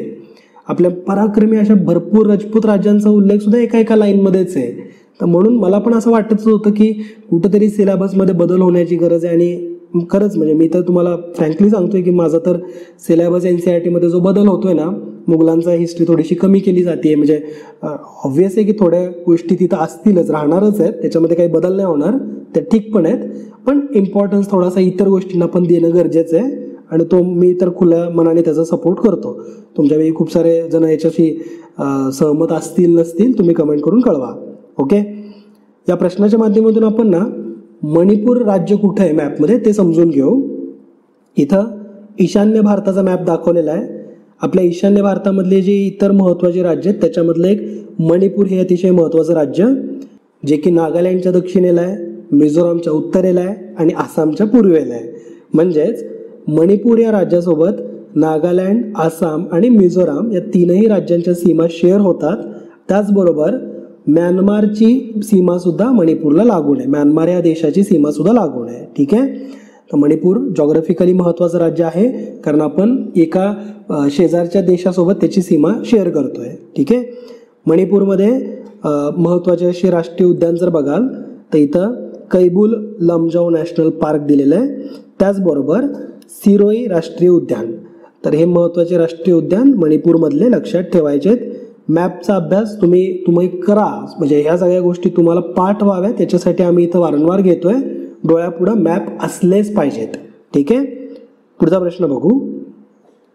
अलीकडेच BRO म्हणजेच बॉर्डर रोड ऑर्गनायझेशन ने देशाचे पहिले गाव म्हणून चिन्हांकित करणारा एक साइन बोर्ड लावला आहे. त्याचे नाव काय? म्हणजे आपण गावाच्या ज्यावेळेस आपण गावामध्ये एखाद्या एंटर करतो तर तिथं एक साइन बोर्ड असतो ना गावाच्या सुरुवातीला, तिथं लिहिलेलं असतं की वेलकम टू दिस गाव किंवा वेलकम टू समथिंग. ठीक आहे, तर त्या गावाच्या सुरुवातीला लिहिलं होतं की भारताचं शेवटचं गाव. तर आत्ता भारत सरकारने एक चांगला निर्णय घेतलाय की भारताच्या सीमेवरची जी सगळी गावं आहेत ना ती काही शेवटची गावं नाही आहेत, ती पहिली गावं आहेत भारताची, असे साइन बोर्ड लावलेले आहेत. त्याच्यापैकीच हे गाव ते म्हणजे मानागाव. मानागाव हे उत्तराखंडमधलं एक गाव आहे. तर हे आता आपल्या बॉर्डर रोड ऑर्गनायझेशननी तिथं जो एक त्या गावाच्या उंबरठ्यावरती जो एक साइन बोर्ड लावला आहे ते असं आहे की आता ते पहिले भारतीय गाव त्याचा उल्लेख असणार आहे, पहिले, फर्स्ट. ठीक आहे, उत्तराखंडची सीमा आपण बघितली की चीनसोबत सुद्धा लागून आहे ना. तर चीन भारत सीमेवरती असलेलं एक छोटंसं चमोली नावाचं डिस्ट्रिक्ट आहे आणि तिथलचं माना हे गाव ते आधी शेवटचं गाव म्हणून त्याचा उल्लेख केला जायचा. मात्र आता उत्तराखंड सरकारच्या म्हणजे उत्तराखंडचे जे मुख्यमंत्री आहेत पुष्कर सिंग धामी यांनी असं वक्तव्य केलं की आता जे सीमावर्ती गावं आहेत ही शेवटची गावं न ठेवता ती पहिली गावं आपण उल्लेख केला पाहिजे. ह्याच्याशी प्रधानमंत्री नरेंद्र मोदी यांनी सहमत सुद्धा दर्शवलं आणि गावांचं नामांतरण्याचा निर्णय घेण्यात आला. म्हणजे सगळी गावं आता बॉर्डरची पहिली गावं आपली असतील, शेवटची नाही. ठीक आहे, तर त्याच्यासाठी एक म्हणजे आपले जे बॉर्डर स्टेट आहेत आणि बॉर्डर स्टेटमधले जी खास करून तिथलची छोटी छोटी जिल्हे छोटे छोटे गावं जे आहेत ना त्यांचा विकास करण्यासाठी त्यांची कनेक्टिव्हिटी इतर राज्यांसोबत देशांसोबत चांगली केली जावी याच्यासाठी व्हायब्रंट विलेज नावाचा सुद्धा एक प्रोग्राम आहे बघा, व्हायब्रंट विलेज योजना. याच्यामध्ये एकूण 19 जिल्हे वेगवेगळ्या 4 राज्यांमधले डिसाईड करण्यात आलेत. त्याचबरोबर जे एकूण जो केंद्रशासित प्रदेशातले साधारण 46 वेगवेगळ्या गावांचा तिथं उल्लेख केलेला आहे की असे जी सगळी गावं आहेत तर त्यांना व्हायब्रंट विलेज अंतर्गत विकसित केलं जाईल. जसं की मग त्या गावांचं राहणीमान उंचावणं, गावांचा विकास केला जाणं, लोकांचं तिथलचं जीवनमान सुधारावं, पर्यटनाला तिथं चालना मिळावी याच्यासाठीचा व्हायब्रंट विलेज हा प्रोग्राम. ठीक आहे. तर आय होप तुम्हाला या काही गोष्टी समजल्या असतील. BRO बद्दल जर बघितलं म्हणजेच बॉर्डर रोड ऑर्गनायझेशन, याची स्थापना ही 7 मे 1960 करण्यात आली होती. नवी दिल्लीमध्ये त्याचं हेड ऑफिस आहे. याचं बोधवाक्य खूप छान आहे, खूप आपल्याला प्रेरणा देईल असं बोधवाक्य आहे. ते आहे श्रमेण सर्वे साधनम, म्हणजेच परिश्रमाने सर्व काही साध्य केलं जाऊ शकतं. तर हे याचं बोधवाक्य आहे. ॲक्च्युली केलं जाऊ शकतं असं नाही आहे, ते केलं जातं. ओके. श्रमेण सर्व साधनम, परिश्रमानं सर्व काही साध्य होतं. ठीक आहे. तर त्यांचं BROचं काम काय आहे तर आपल्या जे भारताच्या सीमांचं रक्षण करणं, तिथलचे जे दुर्गम भाग आहेत तर त्यांचा पायाभूत सुविधांचा विकास करणं हे BROचं काम आहे. नेटवर्क रिलेटेड त्यांचं काम, बांधकाम वगैरे करणं. ठीक आहे. लडाख आणि अरुणाचल प्रदेश, उत्तराखंड या दुर्गम भागांमध्ये BROची जबाबदारी मोठी असते. ठीक आहे. तर मित्रांनो या लेक्चरमध्ये आपण थोडा इथं ब्रेक घेऊ. लेक्चर आणखीन मोठं आहे, होणार पण आहे, पुढचं सुद्धा लेक्चर येईल त्यावेळेस सुद्धा बघायचं आहे तुम्ही ते. तर आय होप तुम्हाला ही इन्फॉर्मेशन समजत असेल. लेक्चर थोडं मोठं होणार आहे कारण तुम्हाला माहिती आहे की मी जरा स्लो मूव्हर आहे, मला थोडा टाईम लागतो गोष्टी समजून सांगायला. आय होप तुम्ही बोर पण नसाल व्हात. तुमचा याच्याबद्दल फीडबॅक काय हा कमेंट करून कळवा. भेटूच आपण पुढच्या येणाऱ्या लेक्चरमध्ये ज्याच्यामध्ये आणखीन चांगले क्लॅरिटी तुम्हाला मिळेल, खूप काही शिकायला मिळणार आहे. गंगा रिव्हर सिस्टीम आपण त्या लेक्चरमध्ये बघणार आहे, त्यामुळे लेक्चर व्यवस्थितपणे बघा. भेटू त्या लेक्चरमध्ये. जय हिंद, जय महाराष्ट्र. धन्यवाद.